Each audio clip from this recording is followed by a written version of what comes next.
Hi hello दोस्तों, नमस्कार। जो आप देख रहे हैं वॉइस ऑफ एबोरिजिनल चैनल्स।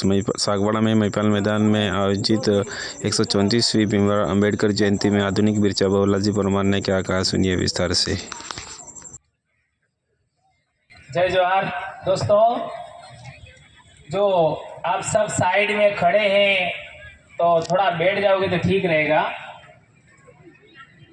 जो भी साथी साइड में खड़े हैं, और आप थोड़ा साइड में इधर सामने आ जाओ। मेरे सामने रहोगे तो अच्छा होगा। बैठ जाइए। आप लोग उधर दूर है, थोड़ा आप भी पास में आ जाओ। साथियों पास में आ जाओ थोड़ा।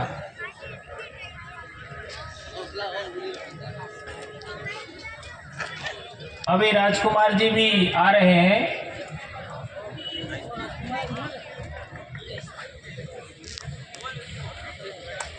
जी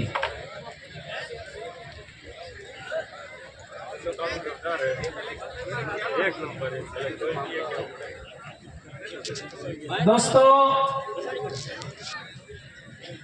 पंडाल में बैठे मेरे समाज के भाई बंधु बहने, आप सबको नमन करते हुए आज हम डॉक्टर बाबा साहब अंबेडकर की जन्म जयंती मना रहे हैं। और दोपहर से लगा करके अभी तक हमारे बहुत सारे साथियों ने अपने विचार साझा किए, आप लोगों ने सुने। यहाँ पर 3 बड़े संगठनों के साथी यहाँ मौजूद हैं। आप सबको पता ही है, और यह पहला प्रयास है। इस तरीके का प्रयास पहले कभी नहीं हुआ। पहली बार ऐसा प्रयास किया गया, और उस प्रयास को आगे बढ़ाने में मैं बहुत बड़ा योगदान मानूंगा। भाई लक्ष्मण जी, आपका सुरेश जी, हमारे साथी दिनेश जी और हमारे गोपाल जी खराड़ी, ये 4 साथियों का मैं विशेष करके आज शुक्रगुजार कहना चाहूंगा। एक लंबे समय बाद एक दूसरे को जोड़ने के लिए इन लोगों ने प्रयास किए, तब जाकर के इतने बुद्धिजीवी लोग एक जगह बैठे हैं। जैसा कि कांति भाई ने बताया कि संख्या का क्या मामला है। बेशक आपको पता है, हमारे समाज में कभी अंधेरी में विवाह नहीं होते हैं, अंधेरी में लगन ले सकते हैं, लेकिन परण फेरा अंधारी में नहीं होता है। लेकिन हम लोग थोड़ी सी बात को समाज को समझाने में कामयाब होते हैं तो षड्यंत्रकारी लोग कुछ और तरीका लेके आ जाते हैं। इससे कोई फर्क नहीं पड़ता। इससे भी कम संख्या के लोगों के सामने हम 3-3, 4-4 घंटा बोले हैं। 2015 में मानगढ़ पर जब आदिवासी परिवार बना था, इतने भी लोग नहीं थे, लेकिन एक बहुत बड़े इलाके के लोग थे। 15 से 16 जिलों के लोग थे। और आज यहां पर हम लोग देखते हैं, ऐसे ऐसे बुद्धिजीवी लोग हैं, बड़े वक्ता हैं, ऐसा अनुभव रखते हैं, जो देश भर में घूमे हुए हैं, देश भर में अपना प्रबोधन दे चुके हैं, केडर दे चुके हैं। यहां कोई सामान्य लोग नहीं है। और हम जो बोल रहे हैं, यह केवल सागवाड़ा तक नहीं जाने वाला है, यह पूरे देश भर में जाएगा। तो संख्या को लेकर के हम लोग जो थोड़ा सा नाराज से हो रहे हैं, यह नाराज होने की हमें जरूरत नहीं है। कोई भी आप शुरुआत करते हैं तो शुरुआत थोड़ी सी आपका निराशाजनक भी कभी कभी हो जाती है, लेकिन हम चाहें तो ऐसा ही एक सम्मेलन बेड़ेश्वर में फिर दूसरा भी ले सकता हूं, उस दिन सारे वाड़ियां उठ जाएंगे और करना चाहिए। बेड़ेश्वर में हमारी ट्राइबल एम्प्लॉयज फेडरेशन की मीटिंग थी, वहां पर एससी भाइयों की भी मीटिंग थी।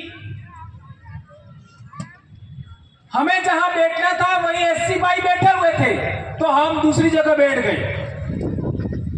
वो भवन टीएडीए का भवन, अब मेरे को बुलाने के लिए आए, नहीं आपको थोड़ा सा बोलना पड़ेगा, आना पड़ेगा। तो मैंने मना कर दिया, क्योंकि मैं मीठा मीठा बोलने का आदी नहीं हूं, मैं खरी खरी बातें कहने का आदी हूं, आपको बुरा लग जाएगा। तो एससी भाइयों ने कहा, क्योंकि कई सारे कर्मचारी भाई थे, उन्होंने कहा कोई बात नहीं। तो वही बात मैं आज आपके सामने भी दोहराना चाहता हूं। एससी समाज की समस्याओं का समाधान क्यों नहीं हो रहा है? ये बात सागवाड़ा की बात नहीं कर रहा हूं, ये पूरे देश की बात कर रहा हूं। एससी समाज के अंदर भी छुआछूत है। एम आई राइट? अरे तुम हजारों साल की बात करते हो, सैकड़ों साल से हमारे साथ यह हुआ। अरे पहले खुद के अंदर तो सुधार कर लो, खुद के समाज के साथ तो छुआछूत छोड़ो, फिर दूसरों की बात करो। एससी समाज के लोगों को मैंने यहां तक देखा है, वे आदिवासी के घर आते तो पानी नहीं पीते।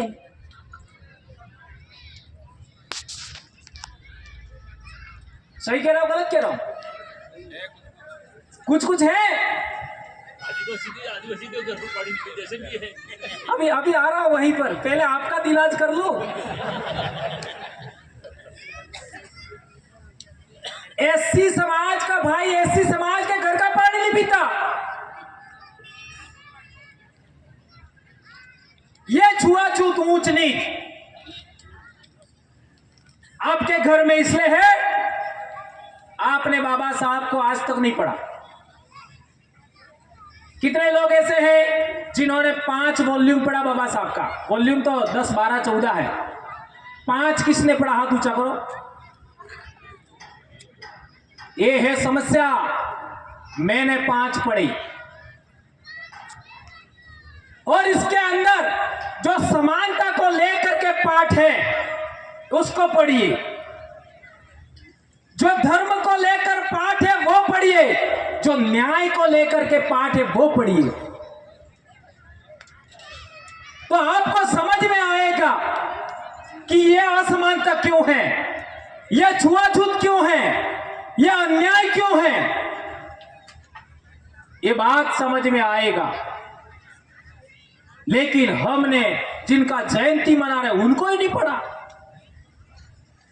अब जो काल्पनिक कहानियां हैं उनके बारे में प्रश्न पूछ लो, धड़ाधड़ हम जवाब देते हैं, धड़ाधड़। मौखिक याद हो गया। जो हमारे काबिल है वो पढ़ते ही नहीं है, जो हमारे काम का है पढ़ते ही नहीं है। ज्योतिराव फूले की गुलामगिरी किसने पढ़ी? हाथ ऊंचा करो जरा। इने गिने लोग गुलामगिरी। एक बार मैंने फर्स्ट हम लोग 2005 में बांसवाड़ा में हमारा बामसेब का अधिवेशन हुआ था, तो हम लोगों ने वहां पर गुलामगिरी किताब लाई। सब लोग कार्यकर्ता, ही हमारे सीनियर कार्यकर्ता बहुत सारे बैठे हुए हैं। आपका अमलिया जी है, भाई हमारे ये ताबियार साहब है, ये सारे साथी। तो उन्होंने, किसी ने कह दिया कि ये किताब ले लो। अब गुलामगिरी क्या होगा हमको इतना आइडिया नहीं था। जब पढ़ा तो मेरे को लगा यार ये किताब कुछ गलत लग रही है, ऐसा मुझे लगा। क्यों लगा? दिमाग में वो बातें थी, कौन सी? जो पहले से फिट कर रखी थी, जो चिप पहले से जन्म होने के बाद चिप डाल देते ना, वो फिट थी। तो मेरे को ऐसा लगा कि इस किताब में बहुत सारी बातें कुछ गलत है। फिर धीरे धीरे समझ में आया, इतना महान विचार, कल परसों ही जयंती गया, इतनी महत्वपूर्ण बातें गुलामगिरी में लिखी हुई है, उन पर हमने कितना अमल किया? नहीं किया। बाबा साहब ने जो किताबें लिखी, जो विचार दिए, उन पर हमने कितना अमल किया? नहीं किया। हम वो कौम है जो हमारे बाप दादा को नाम तो लेते हैं, उनकी जय जयकार तो करते हैं, उनके फोटो पर माला तो चढ़ाते हैं, लेकिन उनके विचारों को फॉलो नहीं करते। सही कहा गलत कहा? माला पहनाते हैं, जय जयकार करते हैं, उनके विचारों को नहीं मानते। यह है बहुत बड़ी समस्या। इसलिए मैं कहना चाहता हूं, उनके विचारों पर हम लोग चले होते, आज हमारे साथ अन्याय कभी नहीं होता। 1932 में पूना पैक्ट करार हुआ, उस समय देश गुलाम था। उस समय हम कह सकते हैं कि दोहरी गुलामी हमारे थी। यहां वक्ताओं ने भी बात किया, हम गुलामों के गुलाम थे। तो मैं ये भी कहना चाहता हूं, एक गुलामी खत्म हुई, क्या दूसरी गुलामी खत्म हुई? क्या कह रहा हूं, समझ में आया? जब आपने ही बताया कि 1932 के आसपास बाबा साहब ने बताया कि हम दोहरे गुलाम हैं, गुलामों के गुलाम, तो एक गुलामी तो खत्म हुई 1947 में, क्या दूसरी गुलामी खत्म हुई? नहीं हुई। और इसका प्रमाण देना चाहूंगा, आपके इलाके के अंदर, इस इलाके में तो आदिवासी इलाका है, लेकिन राजस्थान का बहुत सारा इलाका, मारवाड़ में आपका शेखावटी साइड, उधर शेड्यूल कास्ट का रिजर्व इलाका है। उस इलाके में आपका समाज का कोई प्रतिनिधि, जिसको संविधान के अकॉर्डिंग आपका राजनीतिक आरक्षण मिला, उसके अकॉर्डिंग आप अपनी आवाज के रूप में विधानसभा या लोकसभा में भेजना चाहते हो, क्या उस व्यक्ति का सिलेक्शन आप करने में सक्षम हो? सीधा बोलूं, क्या आपके नेता का चयन आप करते हो? हाँ या ना तो बोलो। नहीं। आप अपने नेता का चयन करने का अधिकार खो चुके हो। यह है गुलामी का सबसे बड़ा प्रमाण। देश आजाद होने से पहले आदिवासी गैर आदिवासी के नियंत्रण में, नेतृत्व में कभी लड़ाई नहीं लड़ता था। आज देखो,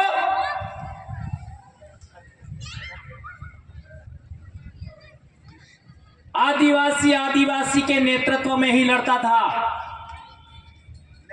इसको गुलामी में कन्वर्ट किया। हमारे ऊपर भी यह बात थोपी गई और हमारा चयन करने का अधिकार भी खत्म किया। इसकी वजह से दूसरों की जय हजूरी, हाँ में हाँ मिलाने वाले लोग, उनको हमारे ऊपर थोपा जाता है और हम इसको वोटिंग करते हैं।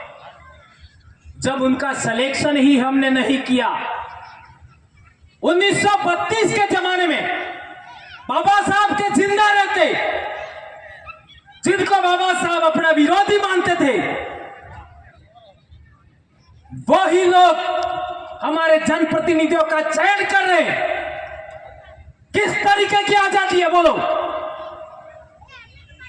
जो बाबा साहब के विरोधी थे, वही हमारे जनप्रतिनिधियों का चयन कर रहे हैं। आप तो मात्र वोटिंग देते हैं। इसलिए कहना चाहता हूं, सामाजिक गुलामी के साथ साथ, धार्मिक गुलामी के साथ साथ राजनीतिक गुलामी भी भारत में चल रही है। उसका समाधान करने का प्रयास करना होगा। और हम लोगों ने बगैर परवाह किए, बगैर किसी बड़े सीनियर कार्यकर्ता के, बेरोजगार, बीएड किए हुए लड़के, एसटीसी किए हुए लड़के, कॉलेज में पढ़ने वाले लड़कों को साथ लेकर के आदिवासी परिवार बनाया और कई लोगों की वाड़ियां उठा दी।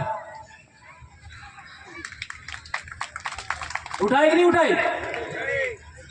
उन वाड़ियों में आपने कितना साथ दिया?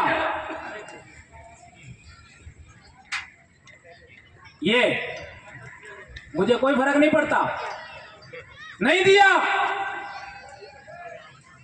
अब सवाल पैदा होता है, देश भर में आज की तारीख में दो प्रकार के अलायंस हम लोग बना रहे हैं। एक आदिवासियों का अलायंस और एक एससी, ओबीसी और माइनॉरिटी के अलायंस। पिछले दिनों मुझे एससी भाइयों ने, चूंकि वो साथी अपने सीकर के हैं, उन्होंने जबरन हमको बुलाया। कर्नाटक बेंगलोर में कार्यक्रम था। फर्स्ट मीटिंग बॉम्बे थी, हम नहीं जा पाए। सेकंड मीटिंग दिल्ली थी, हम नहीं जा पाए। तीसरी मीटिंग में हमको, वो सीनियर आदमी है, वो भाई सुरेश जी अपन गए थे, जो अपने कार्यक्रम में गए थे ना अपन पिछले साल महापंचायत में, एससी एसटी महापंचायत में जी। तो उन लोगों ने कहा कि आप लोग अब की बार नहीं आओगे, मैं बुलाऊंगा नहीं।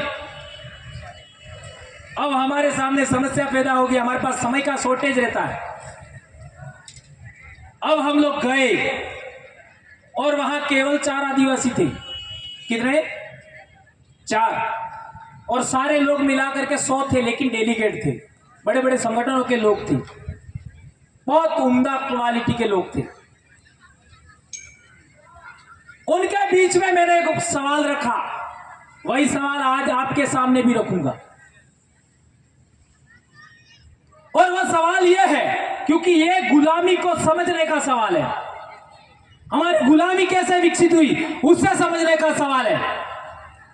मैंने इनको कहा कि जब देश में अंग्रेजों के विरोध में आदिवासी लड़ रहे थे, आदिवासियों का अंग्रेजों के खिलाफ पहला आंदोलन कब हुआ? अंग्रेजों का राज कायम होने के 6 साल बाद 1757 में फर्स्ट बैटल हुई, जिसमें अंग्रेजों ने जीता। और 1768 में पहला आंदोलन हुआ। अंग्रेज जैसे आदिवासी इलाके में गए, पहला आंदोलन शुरू होता है। उससे लगा करके 1947 कालीबाई क्लास हुआ तक, जून 1947 तक हमारे बाप दादे पूरे देश में अंग्रेजों के खिलाफ लड़े। कितने एससी लोगों ने आदिवासियों का साथ दिया? यह सवाल मैंने खड़ा किया। कितने एससी लोगों ने आदिवासियों का साथ दिया? एक भी साथ नहीं दिया, सिंगल। अब वही बात आज भी जारी है। और यह प्रयास पहली बार सागवाड़ा की धरती पर, हमारे इलाके में, यहां के सागवाड़ा के एससी भाइयों ने, आदिवासी भाइयों ने शुरुआत की है। यह मील का पत्थर आने वाले समय में साबित होगा, यह कहना चाहता हूं मैं। इतने सालों बाद किसी ने एक प्रयास किया कि हम एससी एसटी एक जगह बैठे। हमने एक प्रयास डूंगरपुर में किया था, धरना चल रहा था, एससी एसटी संघर्ष मोर्चा धरना दे रहे थे। एससी समाज के भाइयों ने हमको आके बोला, हम तो आते ही नहीं, हमारा नाम क्यों लिखा? उस समय से गाड़ी पटरी से उतरी हुई थी। हाँ, ऐसा बोला था। आज वापस चढ़िए। हम यह नहीं कहना चाहते कि आप हमारा हर तरीके से समर्थन करिए, साथ दीजिए। लेकिन एक बड़ी बात कहना चाहता हूं, जिस तरीके से यूपी में एससी का दमन होता है, बिहार में होता है, मारवाड़ में होता है, गुजरात में होता है, क्या हमारे शेड्यूल एरिया में ऐसा होता है? देश के किसी भी शेड्यूल एरिया में ऐसा होता है? आदिवासी इलाके में होता है? नहीं होता है। उसका कारण क्या? जवाब दीजिए। एकमात्र आदिवासी इलाके में एससी के लोग सुरक्षित हैं। उसका कारण क्या? आपने पढ़ा हफ्ता है।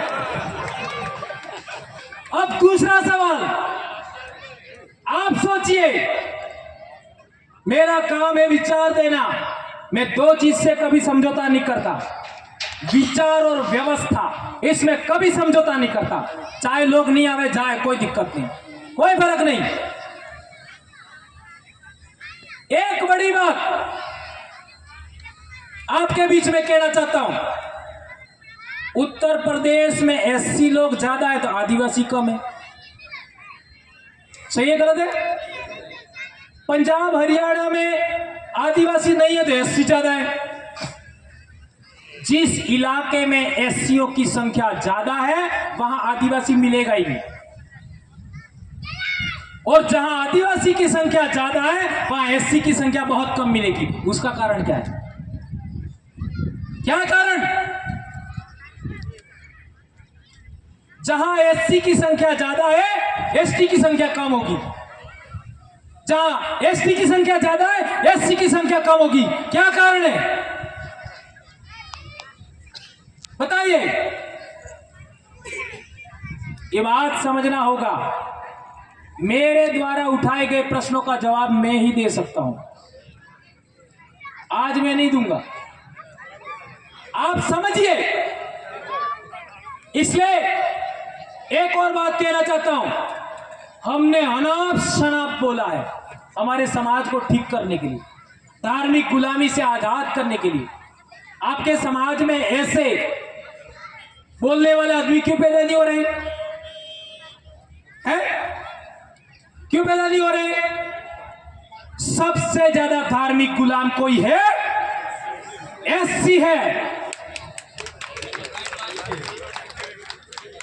आप अपनी चंद चीजों को मजबूत कर रहे हो, आप अपनी गुलामी मजबूत कर रहे हो, आप आजाद नहीं होना चाहते। कौन खुदाएगा ऊपर से? मैं तो मेरे सामने जिंदा लोग हैं उनको भगवान मानता हूं, आप मेरे भगवान हैं। हमने तो क्या क्या नहीं बोला, वीडियो उठा के देख लो। इसी वजह से कई लोगों ने हमको परेशान किया, कर लो जो करना है। मैं तो आपकी अकेली संतान हूं और 2011 से इस बीमारी से ग्रसित हूं, और अभी 1.5 महीना पहले भी बीमार हुआ। डॉक्टर ने बोला है 3 महीना नहीं बोलना है, अप्रैल मई और जून। तो भी आज सारा दिन यहां बैठा हूं, और आप चाहो तो दिन डूबे तक बोल सकता हूं, कोई फर्क नहीं पड़ता। कल चले जाएं, इसका मतलब चले जाए ऐसा नहीं है। जो हम कह रहे हैं वो कितना सही है, ये भाषणबाजी नहीं है। ये समस्याओं का समाधान कैसे हो उसका एक तरीका है, उसको समझने का एक तरीका है। इसलिए जो कल तक हो गया वो आज से सुधारा जाए। अब हमको एससी एसटी के संयुक्त सम्मेलन लेने चाहिए। क्या आज के दिन डॉक्टर बाबा साहब अंबेडकर, आप लोग स्वयं कह रहे हैं वे हमारे भगवान हैं, उनको साक्षी मानकर 2 हाथ ऊंचा करके सौगंध खाइए कि हम ऐसा करेंगे आने वाले समय में। डर लगता है क्या? एससी एसटी के संयुक्त सम्मेलन होने चाहिए। जो हमारी राय बनेगी करेंगे, हम ये नहीं कह रहे कि हम कहे वो आप करो। हमारे दो समाजों के बीच में जो रोए बनेगी वो हम करेंगे। ये हमारे आदिवासी परिवार का रीढ़ का हड्डी है। मैं कौन से संगठन का अध्यक्ष हूं बताओ भाई? सांसद साहब बता रही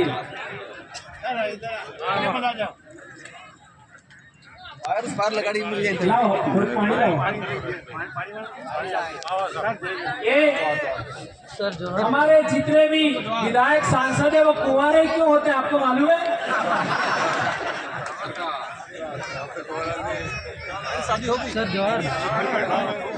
नहीं, पर हकीकत में कुंवारे क्यों होते हैं उसका कारण बताता हूं। हमको बड़े बुजुर्गों ने मदद नहीं किया, बच्चों ने मदद किया, और बच्चे को शुरुआत में हमने सिखा दिया। क्या सिखाया? समाज की जाजम पर ही बैठना है, जाजम को ही भगवान मानना है, जाजम को ही ईश्वर मानना है, जाजम ने जो निर्णय किया उसी पर चलना है। यही हमारे मूल आधार है। यही बात कह रहा हूं। एससी एसटी समाज दो मिल करके जो निर्णय करेंगे हम उसको आगे बढ़ाएंगे, इसको हमें मानना पड़ेगा। अब बताओ मैं कौन सा अध्यक्ष हूं, कौन से संगठन का अध्यक्ष हूं बताओ? मेरा कोई पद ही नहीं है तो बताओ, कोई पद नहीं। 2013 तक मैं ब्लॉक अध्यक्ष था। नागपुर में कार्यक्रम था 2013 में, उसका चीफ गेस्ट मैं था। आदिवासियों का कार्यक्रम था, पूरे 35 जिलों से आदिवासी आए हुए थे, सभी संगठन के लोग थे। सोमालाल कोटेड़ उद्घाटक, मैं चीफ गेस्ट और वामन मेश्राम अध्यक्षता कर रहे थे। तो आदिवासियों पर शुरू से अंत तक मैं बोला, क्योंकि कार्यक्रम आदिवासियों का था। Last line SC ST OBC पर मैंने बोली, लास्ट लाइन, उसको लेकर कुछ लोगों ने आपत्ति की कि बाबा जी आपने केवल आदिवासियों पर बोला, एससी एसटी पर लास्ट लाइन बोला। और फिर हम लखनऊ अधिवेशन में गए, ये कह रहा वो जुलाई की बात है, दिसंबर में लखनऊ अधिवेशन में गए, फिर जनवरी में हम वापस आए और 5 या 6 जनवरी को हमारा खड़गदा मीटिंग हुआ। तो हमारे सीनियर लोगों ने कहा कि आपने गलती की तो हाँ बोलो, गलती नहीं की तो ना बोलो। तो मैंने कहा जिस दिन तुम मेरी गलती निकालोगे उस दिन मैं वापस आऊंगा, मैं खुद अपने आप को सस्पेंड करता हूं, जाओ जो करना है कर लेना। और इसके बाद सभी संगठनों की वाड़ियां इस काबरे ने उठा दी।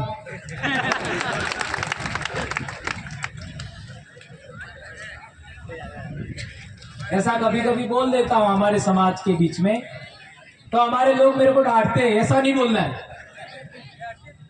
लेकिन थोड़ा सा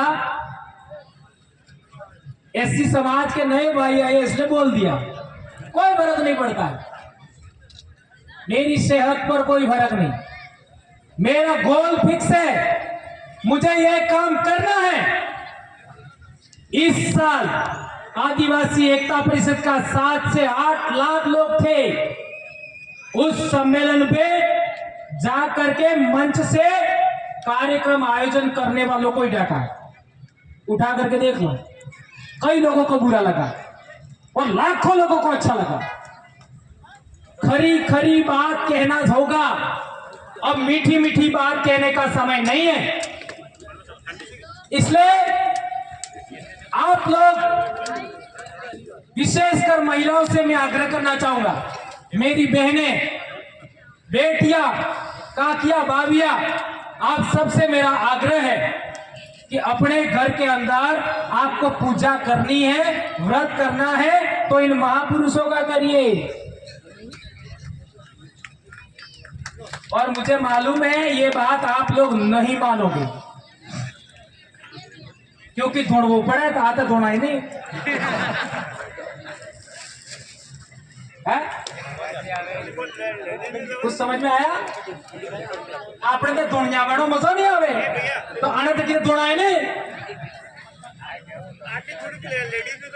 इसलिए समय बहुत ज्यादा हो गया है और करारी बातें हमारे साथियों ने आपके बीच में रखी। मैं 2-3 इंपॉर्टेंट बात आपके बीच में पुनः दोहराना चाहता हूं। एक, SC/ST का हमारे इलाके में सम्मेलन आयोजित होने चाहिए। क्या ऐसा होना चाहिए? ओके। दूसरी बात, हमारी राय बनेगी दोनों समाजों के बीच। जो भी राय बने वो किसी भी प्रकार की राय हो सकती है, हमारे बीच में राय बनेगी वो हम आगे बढ़ाएंगे, वो लिखित में डॉक्यूमेंट बनाएंगे और उसी को पर हम अमल करेंगे। क्या हम ऐसा करेंगे? हाथ ऊंचा करके बताइए। तीसरी बात, डॉक्टर बाबा साहब अंबेडकर ने 2 प्रकार की बात किया था गुलामी की। वो एक गुलामी खत्म हो गई, दूसरी गुलामी यानी धार्मिक गुलामी और राजनीतिक गुलामी आज भी जारी है। उससे आजाद होने के लिए आप खुद चयन करने का अधिकार अपने हाथ में रखेंगे या नहीं रखेंगे? हम आदिवासियों ने करके दिखा दिया। बोलो, अनिल का चयन किसने किया? अनिल भाई हाथ ऊंचा करो। इनका चयन किसने किया? हमें 84 वाले कालजी की दो, हमें हार्ड, हमें करवाड़ा, किसी का दूसरे का योगदान नहीं है। राजकुमार जी आ तो सगरो એટલે દેખે તમારો સિલેક્શન કણી કીધો જનતાએ ये कालियास करवा वाला है पर वांसवाड़ा डूंगरपुर वाला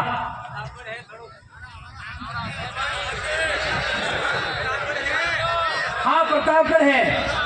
यस यस। अब सवाल पैदा होता है, मैं बहुत गंभीर बात कह रहा हूं, ये सामान्य हंसने के लिए बात नहीं। पूरे देश में 47 सांसद आदिवासियों के हैं। कितने? 47 और 487 आदिवासियों के विधायक हैं। यदि उन सब का सिलेक्शन आदिवासी समाज करे तो आदिवासियों की समस्या रहेगी? यही बात आदिवासियों से ज्यादा SC समाज के सांसद हैं पूरे देश में, SC समाज के विधायक हैं। यही फार्मूला SC समाज के जनप्रतिनिधि कौन होगा, सांसद कौन होगा, MLA कौन होगा, ये SC समाज के लोग जिस दिन चयन करेंगे उस दिन SC समाज राजनीतिक और धार्मिक गुलामी से आजाद हो जाएगा। ये बात ध्यान रखिए। बाबा साहब अंबेडकर का सपना, उनके त्याग बलिदान, उनके बच्चे मरे, वो बात उस दिन पूरी होगी।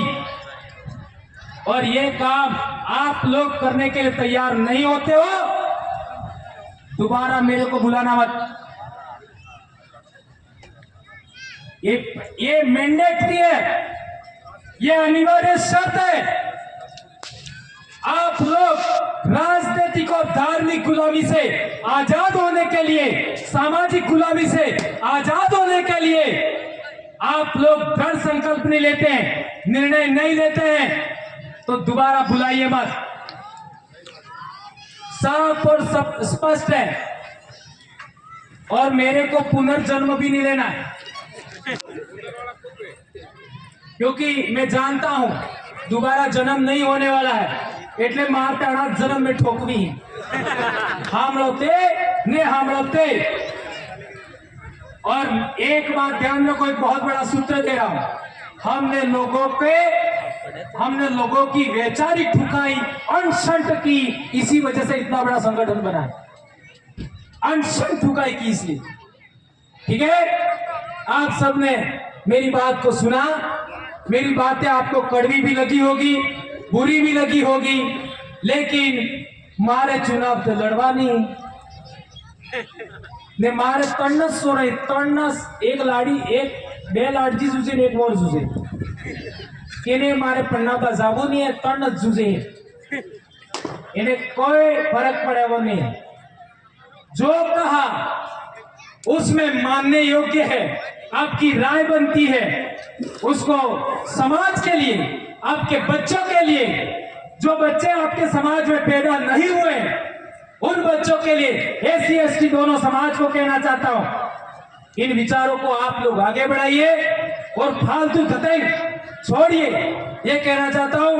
और हमारे सांसद जी हमारे बीच में आए हैं, 3 कार्यक्रम निपट के चौथे कार्यक्रम में आए हैं, उनको सुन करके आप लोग जाएंगे, ऐसी मैं आशा अपेक्षा करता हूं।